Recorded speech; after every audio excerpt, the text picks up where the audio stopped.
Voters day సందర్భంగా CEO గారి ఆదేశాల మేరకు ప్రతి ఒక్కరు ఓటుని వినియోగించుకోవాలని, దానికి బాధ్యతగా 18 సంవత్సరాలు నిండిన వాళ్ళు ప్రతి ఒక్కరూ ఓటు నమోదు చేసుకుని మనకి సాధారణ ఎన్నికలు జరిగే టైంలో ఆ ఎన్నికలని సమయంలో మనం ఓటుకి వినియోగించుకోవాలి.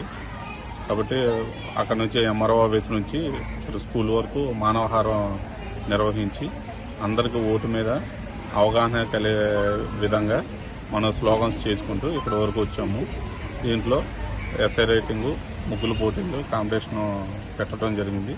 దాంట్లో పార్టిసిపేట్ చేసిన వాళ్ళందరికీ బహుమతులు ప్రదానం చేయడం జరిగింది.